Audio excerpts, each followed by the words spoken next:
Hi everyone. आइए अपना discussion continue करते हैं। टेक्सनेटिक्स से पेपर कैसे लिखे जाते हैं, पेपर राइटिंग के बारे में। लास्ट वीडियो में हमने डिस्कस किया कि 3 पार्ट बहुत इंपॉर्टेंट है। एक है रिसर्च क्वेश्चन लिखना, दूसरा जो भी आपका टॉपिक आए उसको प्रीवियस स्टडी से या थ्योरी से कनेक्ट करना, और तीसरा एक मॉडल जरूर देना। और हमने ज़्यादातर आर के पैकेज डिस्कस किए या पाइथन के। अब हम देखते हैं कि लोगों ने एनवीवो या और कंटेंट एनालिसिस यूज करके कैसे पेपर लिखे हुए हैं। 4 और पेपर देखते हैं। एक है paper doctor Nishtha Malik and others, impact of AI on employ working in the industry 4.0। तो इसमें इनके हम चलते हैं रिसर्च क्वेश्चन पे।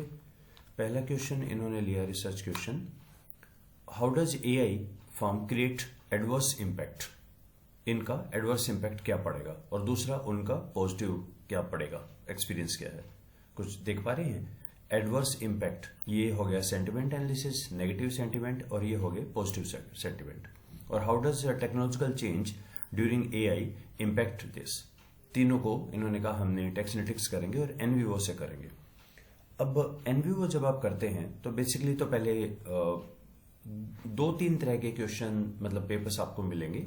या तो लोग इंटरव्यू करके उसके बेस पे लिखते हैं, तो वहां एनवीओ काफी यूज किया गया है। सेकंड तरीका है कि लोगों ने रिव्यू लिए कहीं से, उसके ऊपर काम किया। और एक तीसरा इनके इन बिटवीन है, वो भी डिस्कस करते हैं। तो पहले तो इन्होंने अपना वो बताया होगा कि हमारे कौन है, रिस्पोंडेंट कौन है। 32 रिस्पोंडेंट है, बैकग्राउंड उनका दिया, इंडस्ट्री वाइज दिया, सीनियरिटी वाइज, ये पूरी डिटेल आपको देनी होती है इनके बारे में। ये इनका फ्लो चार्ट है कि कैसे हमने कॉन्टेक्ट किया, कैसे कैसे काम किया, etcetera. Research question wise analysis की है। पहला जो क्वेश्चन था कि कौन से नेगेटिव वर्ड्स हैं, तो आप देख रहे हैं insecurity, change, stress, overload, work overload, adoption, ये सारे इनके हैं। और ये सेंटिमेंट है, मॉडरेटली नेगेटिव ज्यादा है। इनके बारे में एक यहां लिख दिया जाता है कि एक किसी का। और ये 1.1 1.4 क्या है, ये थीम्स है, तो इन्होंने थीम्स बना दिए हैं। अब एनवीओ में जिसको आर के अंदर आप या पाइथन में टॉपिक बोल रहे हैं, एनवीओ में उसे थीम बोलते हैं। तो थीम वहां पे उसके आप कोड्स बनाते हैं, उसके सब थीम वगैरह हो सकते हैं। सो इन्होंने कहा कि ओनली सब themes having a frequency of more than 2 were included. ठीक है। तो कुछ और इन्होंने कहा कि ये जो पर्टिकुलर रिस्पॉन्स है 1.7 1.2 1.4 जो थीम थे ना, किससे कौन सा कनेक्ट कर रहा है, वो सारे इन्होंने दे दिया। सेकंड इनका था कि कौन कौन से पॉजिटिव एक्सपीरियंस है, वही इनका वर्ड क्लाउड और उसका सेंटिमेंट एनालिसिस। ये थीम आ गए हैं, 6 थीम है, वही लिख दिया। और थर्ड इनका था इम्पैक्ट क्या पड़ेगा, इम्पैक्ट का ये आपका वर्ड क्लाउड, सेंटिमेंट एनालिसिस, और ये फाइनली मॉडल आ गया। तो एनवीओ में आप बेसिकली पहले थीम और उसके सब थीम उनके साथ कनेक्ट करके आपका एक कंसेप्चुअल मॉडल बन गया यहाँ पे। Okay, so this is, and then you write the conclusion etcetera. Next paper पे चलते हैं। ये doctor Jaspreet Kaur and others, sustainable consumption practices, saga of environmental management. तो इन्होंने लिंक किया कि ये जो हमारी प्रैक्टिसेस हैं day to day household की, उससे सस्टेनेबल कंजम्पशन को कनेक्ट किया इन्होंने। 2 जनरेशन्स पे काम किया है, एक तो जो लिटिल बिट ओल्ड है और एक जो जेन जी है। इन 2 पे काम किया इन्होंने, बेबी बूमर पे और इन पे। एनवीवो को यूज किया है। और पहले तो इन्होंने लिखा, बहुत ही अच्छा लिखा है, लाइक सर्कुलर इकोनॉमी क्या है, वेस्ट कैसे खत्म हो जाते हैं। 5R, पहले 3R चलते थे, फिर 3R के 5 बन गए। पहले तो था रिड्यूस, रीयूज, रिसाइकल, बाद में एक रिफ्यूज और 2 और इसमें जुड़ गए थे। यहाँ पे refuse, reduce, reuse, repurpose, recycle, 5R हो गए हैं। इंडियन सस्टेनेबिलिटी, हमारे कल्चर के क्या एस्पेक्ट हैं, कैसा मॉडल है, हम क्या करते थे, सेमी स्ट्रक्चर्ड इंटरव्यू। अब यहाँ पे इन्होंने बताया कि हमने ये डिटेल्स हैं कितने कितने उनके बारे में थे। डाटा कलेक्शन मई 21 में स्टार्ट किया, फेस टू फेस किया। अब क्योंकि ये जो था ये तो एक बड़ा जेनरिक है, कोई भी हो सकता है, तो इन्होंने कहा कि हमने उनको प्रमोट किया, लोगों को कहा कि आप आइए इसमें पार्टिसिपेट करें, और लोगों ने आके इस पे किया। क्वालिटेटिव डाटा एनालिसिस सॉफ्टवेयर, इन्होंने उसका नाम नहीं दिया, आई होप ये एनवीयू पे ही काम किया। फेजेस दे दी इसकी। और फाइनली ये इनका मॉडल है, मतलब कोडिंग के बाद एक अवेयरनेस है, एक एक्शन है, एक मोटिवेशन है, ये की थीम्स है। इसके अंदर ये चीज है, एक्शन के अंदर रीयूज, रिड्यूस, रिसाइकिल है, मोटिवेशन भी है, मोटिवेशन है। ठीक है। फाइनली ये आ गया है इनका मॉडल कि अवेयरनेस से कंजम्पशन पे होगा, इंटरवेंशन यहाँ पर इसको मॉडरेट कर रहा है, मोटिवेशन है, एक्शन है। तो देख रहे हैं इसका ओवरऑल थीम्स का एक इन्होंने मॉडल बना दिया है। अब ये जो चीज है ये आप ये नहीं बोल सकते कि ये कौन सा टूल करेगा। आप जब एक सब्जेक्ट को बहुत डिटेल में पढ़ते हैं, डिस्कशंस करते हैं, तो कुछ चीजें क्लियरिटी होती है कि अच्छा पहले ये होगा। लाइक अवेयरनेस से ही तो सब चीज आएगी, अवेयरनेस थोड़ी किसी पे डिफेक्ट करेगा। हाँ, अवेयरनेस के पीछे आप बोल सकते हैं कि गवर्नमेंट का है, कल्चरल पार्ट से है, सोशल पार्ट है, वो आ सकता है। अवेयरनेस से कंजम्पशन एंड सोन, ये आपको बनाना है इसका।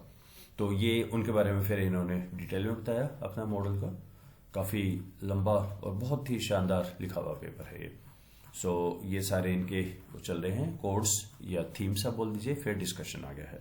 सो हम चलते हैं वापस इनके एक बारी मॉडल पे। ये इनका मॉडल था और इन्हीं का प्रवीण कुमार सत्तापरू सेक्टर टोमेटो और टोमेटो बेसिकली असेंट आप बोल कैसे रहे हैं उसके ऊपर है।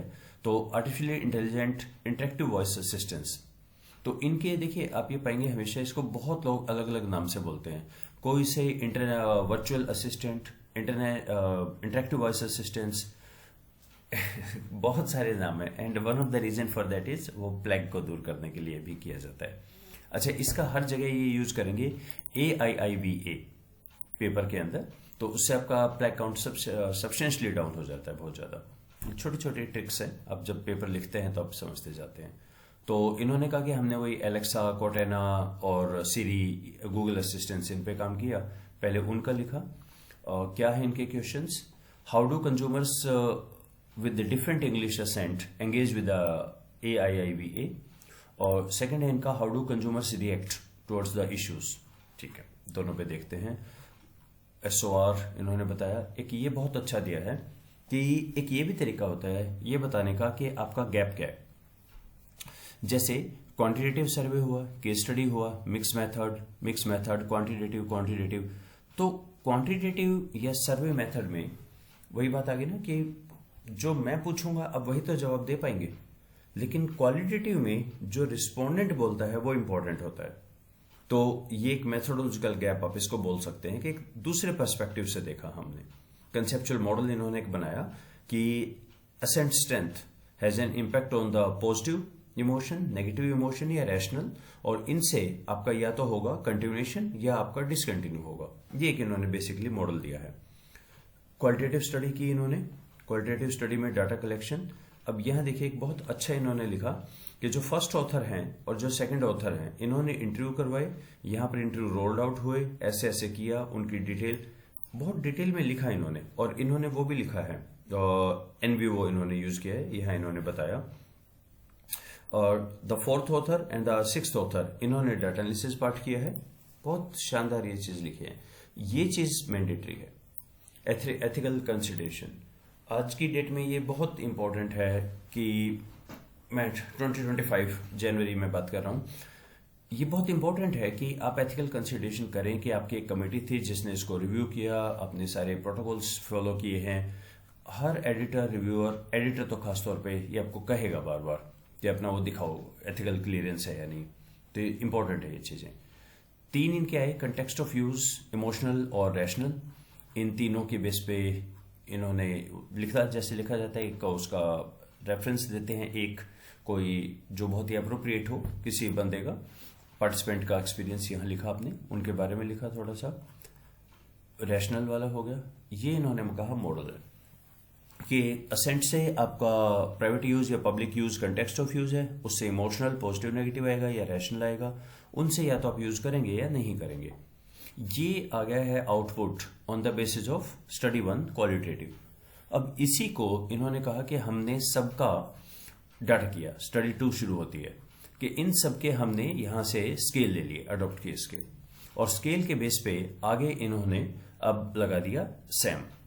तो यहां पे फैक्टिव कोरिलेशन, क्रॉनबेक अल्फा एक्सेट्रा, और ये मोस्ट लाइकली ये अमोस का है डायग्राम।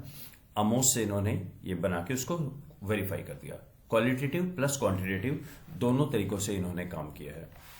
देख रहे हैं काफी लंबा पेपर है और बहुत ही वेल रिटन और लगभग एक जैसे चेकलिस्ट बेस्ड है, ये भी है, ये भी है, आप टिक मार्क कर सकते हैं कि हर इसमें बेहतरीन चीजें है इसके अंदर। एंड लास्ट पेपर है अमन एंड अमित, IIM से हैं आप, विशाखापट्टनम से। Will metaverse revolutionise retail banking, understanding the user acceptance. तो इन्होंने कहा कि फर्स्ट हमने एक क्वालिटेटिव स्टडी की और बाद में हमने क्वांटिटेटिव, यानी ये जो दो स्टडी हैं टोमेटो वाली और मेटावर्स रिवोल्यूशन वाली, ये मिक्स मेथड पे हैं।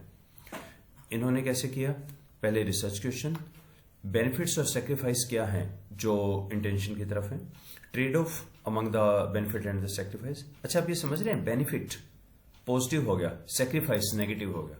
आप ये देख रहे हैं सेंटिमेंट एनालिसिस के कितने शानदार वर्ड से, कोई ये नहीं लिख रहा कि पॉजिटिव सेंटिमेंट नेगेटिव, आप अलग अलग कर रहे हैं, अंदर आपको वही मिलेगा मोस्ट लाइकली कि एक पॉजिटिव है एक नेगेटिव है। और ट्रस्ट और डिस्ट्रस्ट कैसे रोल प्ले करते हैं और इनका क्या इंपैक्ट पड़ता है सिक्योरिटी कंसर्न्स पे। ठीक है, मिक्स मेथड करेंगे ये।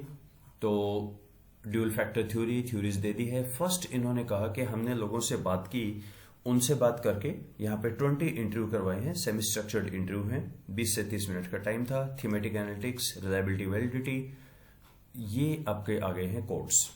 First order code, zero order code ये बनाए और सेकंड ऑर्डर के ये बेनिफिट बन गए, ये सेक्रीफाइस बन गए। अब इनमें जो चीजें हैं, perceived anthropomorphism, perceived immersion, authenticity etcetera, यही इन्होंने अपने मॉडल में ले लिए। ये ड्यूल फैक्टर मॉडल है, 2 फैक्टर है, बेनिफिट है, सेक्रीफाइस है, इनसे ट्रस्ट डिस्ट्रस्ट है और कुछ यहां पर है। अब ये जो प्रपोज्ड फ्रेमवर्क है, आगे तो वैसे ही कि रूटीन इनका स्केल लिया, स्केल पे सैम लगाया, मीडिएशन मॉडरेशन सारा चेक किया डिटेल, और एक पार्ट उसका स्टडी 1 से किया। एक फाइनल चीज देखिए, जब भी आप कभी बोलते हैं ना स्टडी 1 स्टडी 2, इसके 2 एस्पेक्ट हैं। एक एस्पेक्ट तो है आप ये कहें रिसर्च क्वेश्चन 1 है मेरा, 2 है, 1 में कुछ किया और 2 में कुछ किया। जैसे 1 में कहा मैंने अवेयरनेस निकालना है तो मैंने सर्वे किया, दूसरा सेंटिमेंट निकालना है तो मैंने टेक्स्ट एनालिटिक्स किया। एक तरीका ये होता है। पर रियल जब आप बोलते हैं ना स्टडी 1 स्टडी 2, उसका मीनिंग होता है स्टडी 1 के रिजल्ट्स को स्टडी 2 में मैंने यूज किया है। ये एक्चुअली मीनिंग ये है स्टडी 1 स्टडी 2 का। मिक्स मेथड आप इसको बोलेंगे कि एक से जो जाना उसको दूसरे में यूज किया आपने। तो जैसे इन्होंने कहा कि हमने ये फैक्टर ये सारे निकाले और इनके बेस पे देखिए स्टडी 1 स्टडी 2 एक्चुअली टर्म है एक्सपेरिमेंटल से, और ये तब ज्यादा रेलिवेंट होता है जब आप ये कहें स्टडी 2 स्टडी 1 के बगैर नहीं कर सकते। अगर ये मॉडल तो तब बनेगा ना जब ये पहले कंफर्म हो गया है, ये कोड्स आ गए हैं, तब तो ये रियल मायने में जो स्टडी 1 स्टडी 2 है। सो अगेन क्रक्स है कि अगर आपने टेक्स्ट एनालिटिक्स करना है तो वो ठीक है कि हमारे पास बहुत सारे टूल्स हैं, बहुत सारी चीजें आती हैं हमें, पर पेपर राइटिंग में आपको एक मॉडल, थ्योरी, रिसर्च क्वेश्चन, इनके पॉइंट ऑफ व्यू से सोचना होगा। So these are some wonderful papers जो प्रोफेसर निष्ठा इन्होंने लिखा कि कौन कौन से यहाँ पर बेनिफिट, पॉजिटिव, नेगेटिव इम्पैक्ट है। और डॉक्टर जसप्रीत ने यहाँ पे किया कि एक मॉडल सस्टेनेबल कंजम्पशन पे, यहाँ पर इन्होंने कहा टोमेटो या असेंट के ऊपर, उससे देके क्वांटिटेटिव से चेक किया। एंड इसी तरह से अमन, इन्होंने पहले क्वालिटेटिव किया और बाद में क्वांटिटेटिव से उसको वेरीफाई किया। So please refer to these papers and we can stop here. Thank you.